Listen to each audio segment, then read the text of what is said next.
Xbox 360 is known as one of the best consoles to grow up with. This is how you fix the red ring of death for Xbox. With so many great exclusives and an even better community. So yeah, you're gay.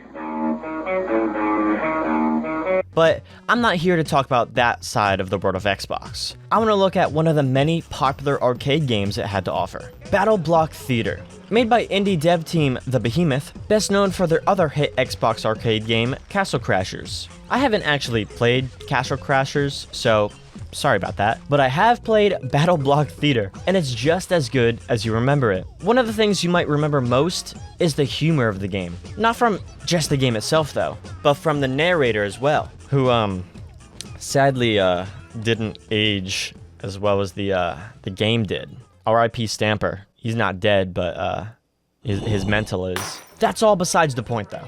This game is still funny, and while Stamper did help write dialogue for his role, I'd still like to believe that Dan Paladin is the main person we should be thanking. Because it's not just Stamper's funny and unique voice that makes this game so entertaining. It's the art, the plot, and especially the gameplay. Just like my Binding of Isaac video, the story begins on the internet, with Newgrounds more specifically. Tom Fulp, Dan Paladin, and John Baez figure out that with Tom's programming skills, Dan's art, and John's management history, they could create some really good games. And that's just what they did, forming The Behemoth, who would go on to release their first game in 2002 with great reviews. Big Name Studios saw the potential The Behemoth had, and helped publish their upcoming title in 2008, Castle Crashers, which, like I alluded to earlier, would really take off. So much so that Microsoft made another deal with them to publish their next game and have it released on Xbox and all computer OSs. This game is of course BattleBlock Theater, following the same trend that made the other two stand out so much to begin with. That being, Paladin's art. Hey guys, wait, before we get into the video, let me just say, a lot of you aren't subscribed and I'm trying to reach 1K by the end of this year, so if you could subscribe, that'd really mean a lot. Alright, back to the video. Oh shit! Dan Paladin is up there as one of the most recognizable video game artists of the early 2010s. When you see his style, you know exactly where it came from. Paladin has a special knack for specific detail in his designs. He manages to have something look both goofy, while a bit unsettling at the same time. And while the detail I'm talking about in their art is nothing compared to like Junji Ito, Paladin's detail is still present in its own. His faces all have a very distinct emotionless look to them, up until emotion is needed. He makes every block that needs to stand out. All the set pieces are very distinct and colorful and grab the player's attention. This art style is so perfect for the type of game that BattleBlock Theater is trying to be. A fun, deadly experience. This all translates perfectly into the cutscenes as well. Opting for a cardboard cutout show instead of a fully animated cutscene. It still all keeps that signature Paladin detail and fun vibe to it. We haven't even talked about how well the animation actually is in this game. Paladin's crude drawings move so fluently and somehow manage to look goofy yet elegant at the same time. Those same words can be used to describe BattleBlock's story. While it's nothing groundbreaking, I don't think it was ever supposed to be.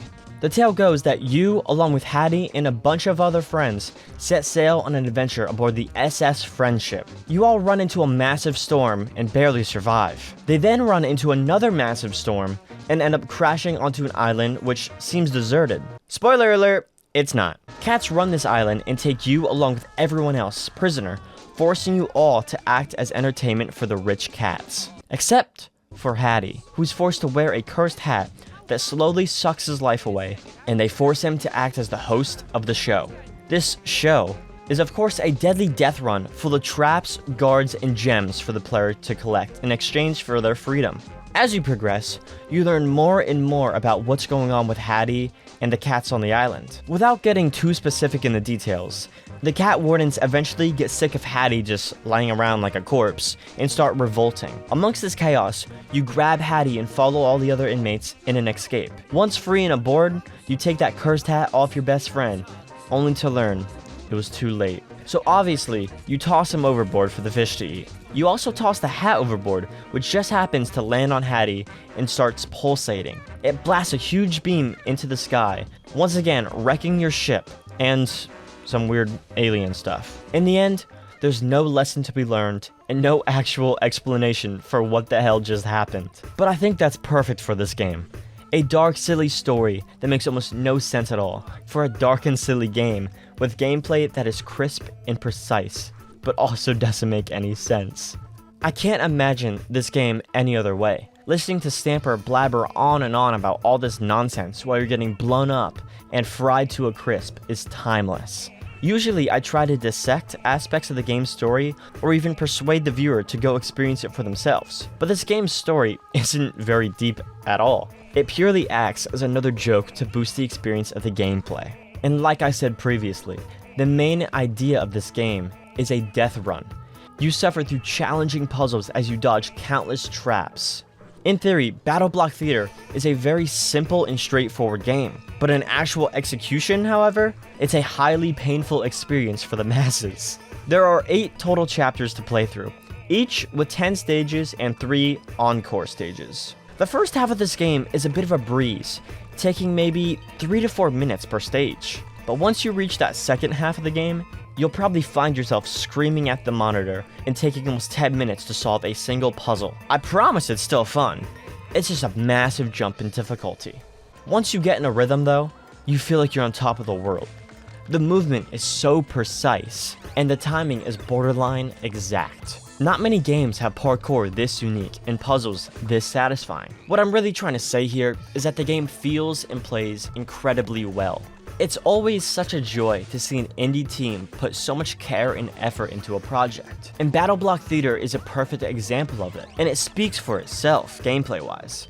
You spawn in, find 3 gems, and then you escape. It's such a simple idea, but still open enough to play vastly different with every stage. It's truly a timeless gameplay loop.